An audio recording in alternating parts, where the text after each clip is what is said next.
Cultura Fronteriza presenta Literatura.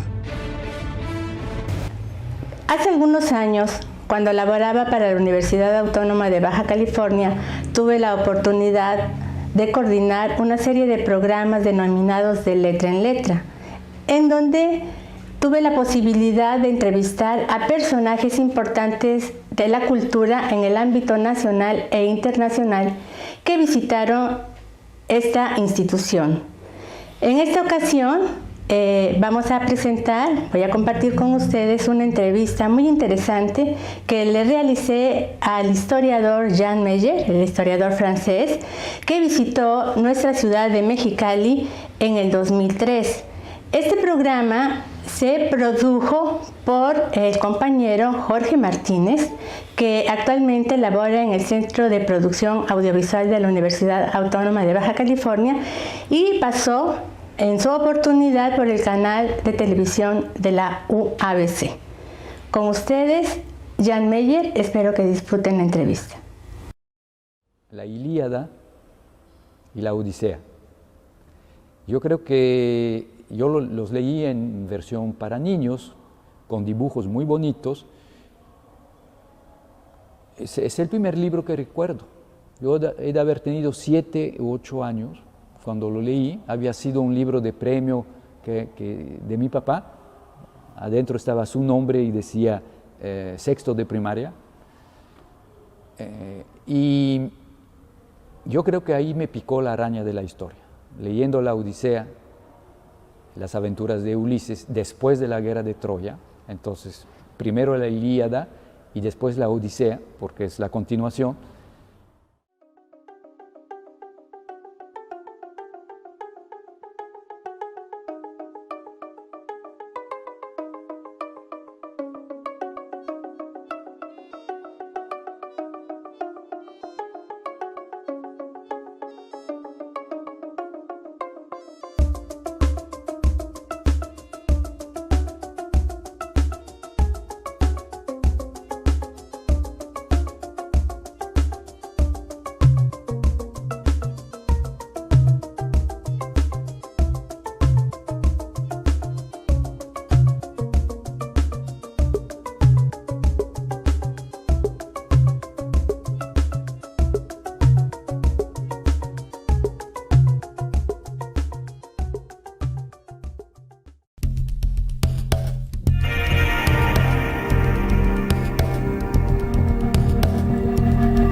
Estamos con el doctor Jean Meyer, a que le damos una bienvenida a nuestro programa de Letra en Letra. Muchas gracias. Doctor, díganos usted la novela de la Revolución Mexicana, ¿qué ha aportado a la historia? La novela histórica puede ser muy mala, pero cuando la novela histórica es buena, yo doy por una novela histórica buena, yo doy 20 libros académicos de historia. Por ejemplo, Los de Abajo, de Mariano Azuela, para entender la Revolución Mexicana, para mí es lo mejor. Para entender lo que vivieron precisamente los de abajo, no los ideólogos, no los grandes políticos, sino el hombre, en este caso Demetrio Macías, que fue a la Revolución. O un cuento breve de Juan Rulfo, Ya no en llamas, el que se llama Nos dieron la tierra, que yo creo que son 10 o 12 páginas cuando mucho, pues es mucho mejor y nos aprende mucho mejor que 10 libros sobre la historia de la reforma agraria en México. ¿Qué elementos debe de integrar un texto literario que rescate o se base el argumento en la historia, precisamente en un hecho histórico? Yo no le puedo contestar a esa pregunta porque yo no soy escritor en el sentido de novelista, yo soy historiador. Como lector le puedo decir que para mí, por ejemplo, La guerra y la paz de Tolstoy lo que dice de Napoleón y sus reflexiones sobre la historia o las reflexiones de sus personajes, el príncipe Andrei o la misma Natasha, pues yo como lector me quedo deslumbrado, me quedo fascinado. Y me pasa lo mismo ya para el siglo XX con las novelas de Solzhenitsyn. Las novelas de Solzhenitsyn sobre la Primera Guerra Mundial, la que se llama Agosto 14, para mí es absolutamente extraordinaria, porque tanto Tolstoy como Solzhenitsyn y como nuestros novelistas que ya mencioné, a Rulfo o a Azuela, saben de qué están hablando. Digamos, hay una experiencia personal, hay una pasión y luego también una inteligencia y una capacidad literaria, un estilo, que hace que Mariano Azuela, cuando escribe Los de Abajo, él acaba de participar a la Revolución Mexicana en un bando que fue derrotado y está refugiado del otro lado de la frontera, no me acuerdo si está en San Antonio o en San Diego, y está publicando por entrega en un periódico local en español los capítulos de lo que va a ser su novela. Entonces realmente es una cosa que le importa, que le arde, que le quema. Y Juan Rulfo ahí plasma toda su infancia y las angustias de su infancia. Juan Rulfo me contaba, por ejemplo, que en su casa eran una familia de hacendados, no de muy grandes hacendados, porque en Jalisco no había grandes hacendados, pero en fin, una familia rica, hacendados, y decía que la gran angustia, él ha de haber tenido 7, 8 años en ese momento, es que el hermano de su mamá era un sacerdote, y era el momento de la persecución religiosa y de la guerra cristera, y entonces la mamá escondía al sacerdote, pero había un tío del lado paterno, el tío que era capitán del ejército federal, el tío Pérez, que andaba buscando al sacerdote para matarlo o para fusilarlo. Entonces, realmente, imagínense la angustia. Y tomando el ejemplo ruso, Tolstoy ciertamente no vivió la guerra de Napoleón contra Rusia, pero Tolstoy en su juventud había sido oficial, había sido militar y conocía la guerra, había hecho la guerra en primera persona propia. Y Solzhenitsyn no conocía la Primera Guerra Mundial, pero hizo la Segunda Guerra Mundial, e hizo la guerra contra Alemania, igual que la Primera Guerra Mundial. Entonces, digamos, esos 4 ejemplos que tomo son grandes novelistas que escriben novelas históricas, pero no escriben ni para la fama, ni para ganar un premio, ni para ganar dinero, sino que es un libro que se sienten obligados a escribir. No hubieran podido quedarse callados o conservar esa historia para sus adentros. Tenían que escribirla. Yo creo que es lo más importante. Hoy en día muchas veces escribimos demasiado, publicamos demasiado y no cosas así indispensables o fundamentales. Esto que nos comenta que está fundamentado en experiencias, en vivencias y que de alguna manera entretejen lo que es la vida de un hombre, por ejemplo, o de un grupo, que no es la historia oficial, que muchas veces se queda sin que nosotros podamos conocerla. Sin embargo, hay una discusión o vertientes entre lo que es esa historia documentada y esa historia oral que muchos académicos desdeñan. ¿Qué opina usted acerca de esto? Yo creo que en los ejemplos que hemos tomado, en ninguno de los casos se trata de la historia oficial. Es una historia mucho más rica y que puede descansar en documentos. Tanto Solzhenitsyn como Tolstoy leyeron mucho sobre la época y sobre las guerras que contaron. Pero hay su experiencia personal de los dos como combatiente, como soldado, que saben qué significa para un soldado cargar una mochila que pesa 30 kilos y caminar 40 kilómetros en un día. Ellos lo saben físicamente. No es lo mismo que el historiador que cuenta la historia de una batalla, pero que nunca ni ha corrido un maratón, ni ha cargado una mochila, ni ha disparado un rifle. Esos hombres sí. Y además, sí habían recogido el testimonio oral.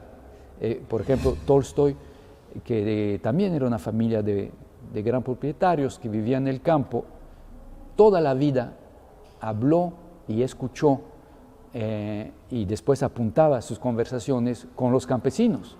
Y por ejemplo, uno de sus héroes de la guerra y la paz, que representa la sabiduría del viejo campesino ruso, del pueblo ruso, la sabiduría religiosa del campesino cristiano, el famoso Platón Karateyev. Obviamente Tolstoy nos está restituyendo la voz de alguien que él directamente escuchó. Y en los cuentos de Juan Rulfo, en Llanos en Llama, que es más fácil de leer que Pedro Páramo. Pedro Páramo es muy hermoso, pero digamos para un joven que apenas empieza a leer, es de una lectura difícil, así que no hay que desesperarse y hay que dejarlo para unos años después. Pero Llanos en Llama se oye la voz del pueblo mexicano del sur de Jalisco. Hasta en el modismo, en la manera de hablar, uno casi puede oír el acento muy especial de esa gente. Usted, como historiador, ¿cuál es la vía que sigue para rescatar la historia? Pues intento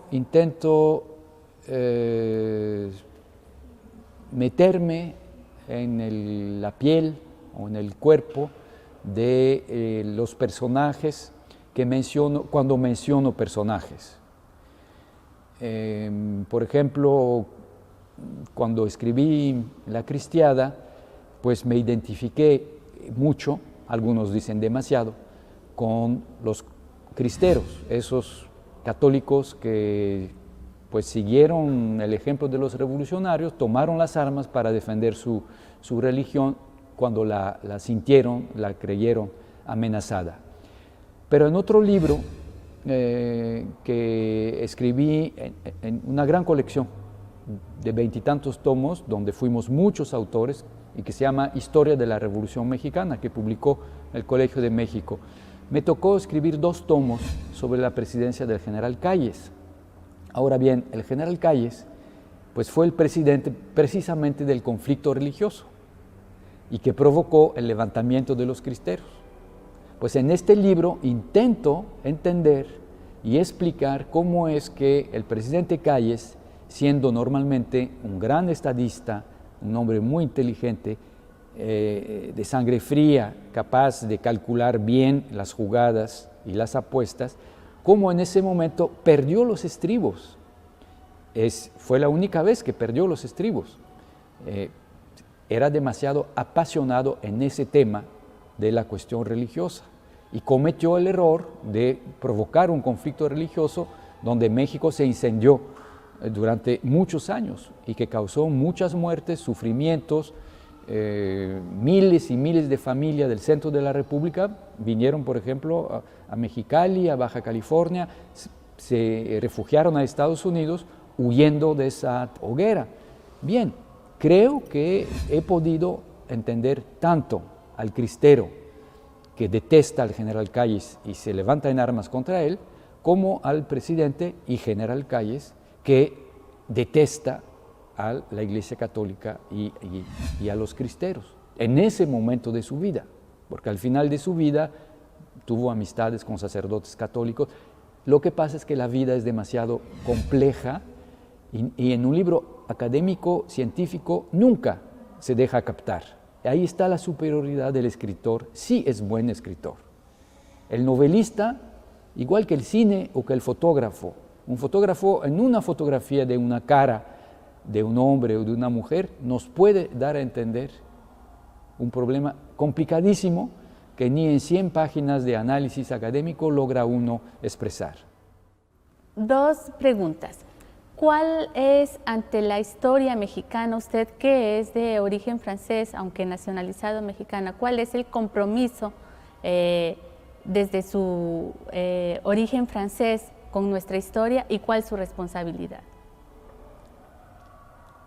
Yo me he beneficiado, cuando hice mi investigación para escribir mi libro sobre La Cristiada, me he beneficiado de 2 condiciones mías. La primera, muy joven, ¿no? Yo tenía 23 años cuando empecé mi investigación. Y la segunda, no era mexicano.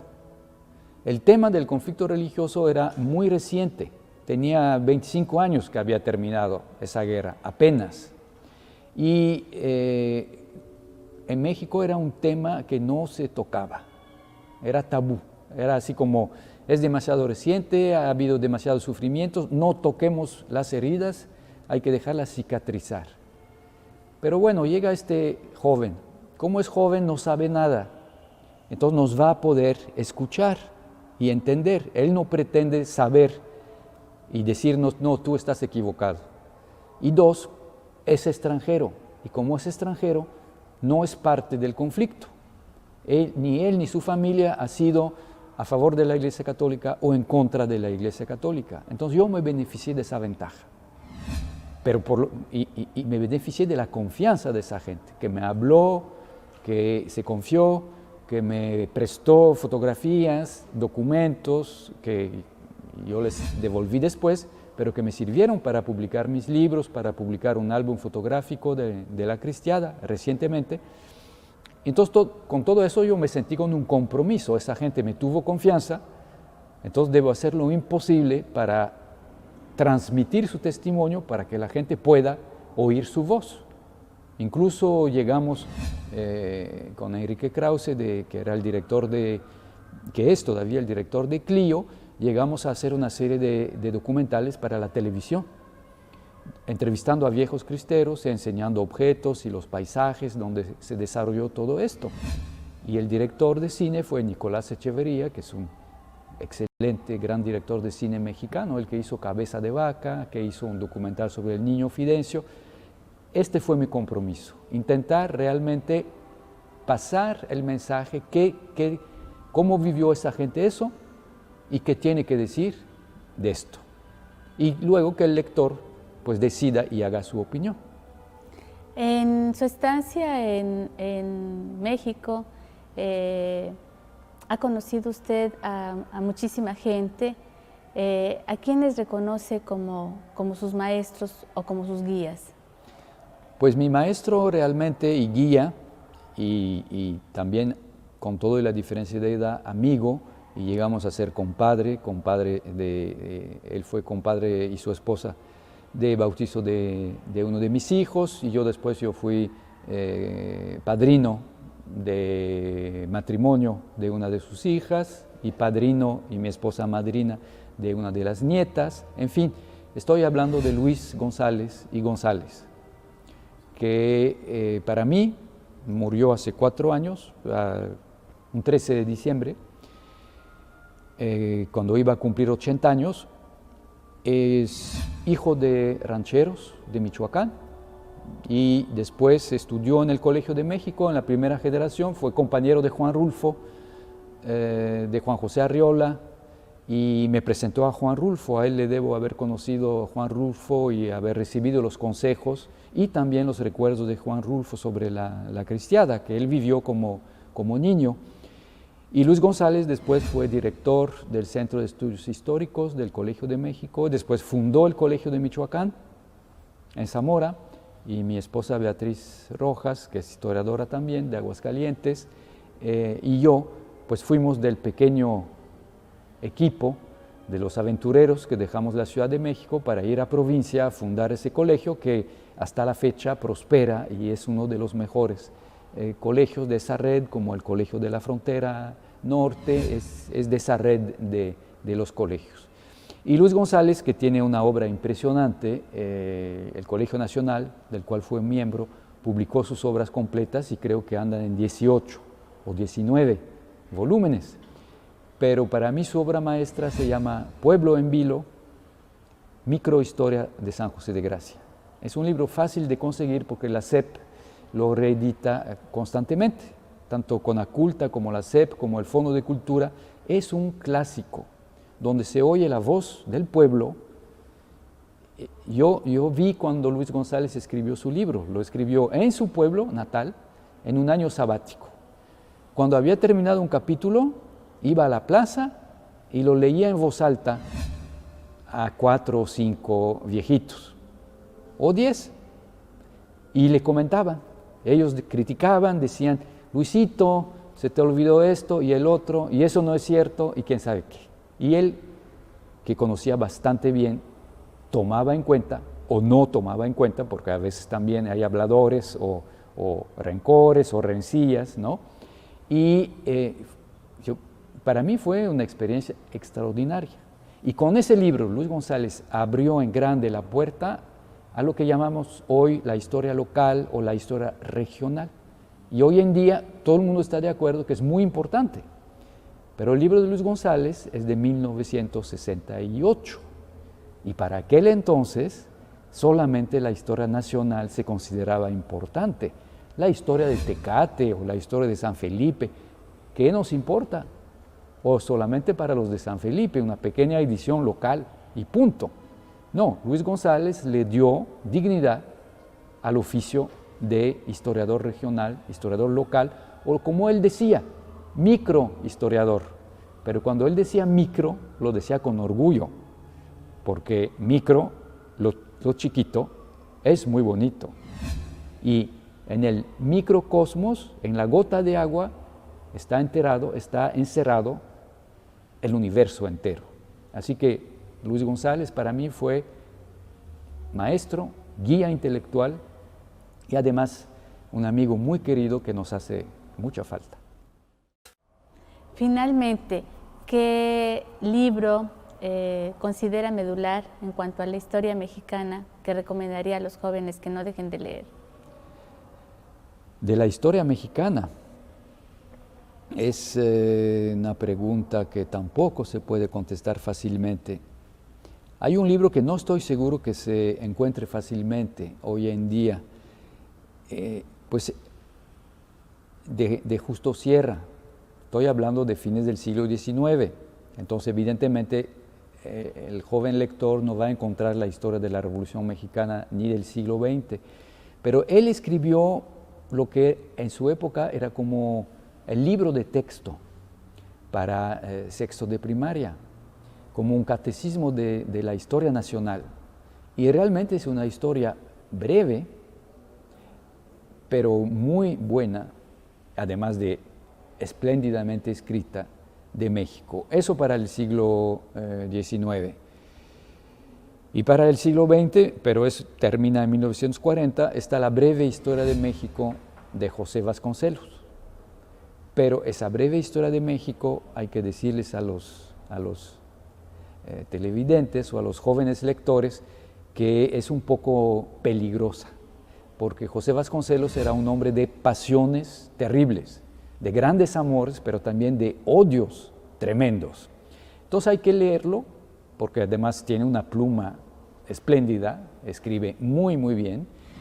Nunca se va a aburrir el lector, pero el lector debe saber que todo lo que dice Vasconcelos no es cierto y que las opiniones de Vasconcelos, por su violencia misma, por ejemplo, hay unos ataques devastadores contra los Estados Unidos, diciendo que son los enemigos de siempre de México. Bueno, sabemos que la cosa es un poquito más complicada. Y luego abomina de Carranza a la hora de la Revolución Mexicana, como él perteneció a un grupo revolucionario que perdió. Él era maderista de la primera hora, pero después fue anticarancista. Después fue ministro de Obregón, pero después se peleó con Calles y abominaba a Calles. Terminó en exilio en Estados Unidos muchos años. Y cuando Calles fue exiliado a su vez por Cárdenas, bueno, generosamente lo recibió con un abrazo. Pero así es Vasconcelos. Vasconcelos es un volcán. No escribe con tinta, escribe con pólvora. Es una explosión. Pero yo creo que es una buena experiencia sabiendo que no hay que aprenderse de memoria lo que dice Vasconcelos, porque todo no es cierto. Pero en lugar de leer libros aburridos, yo creo que vale la pena conocer autores como Vasconcelos o Justo Sierra. Muchas gracias, doctor. A usted.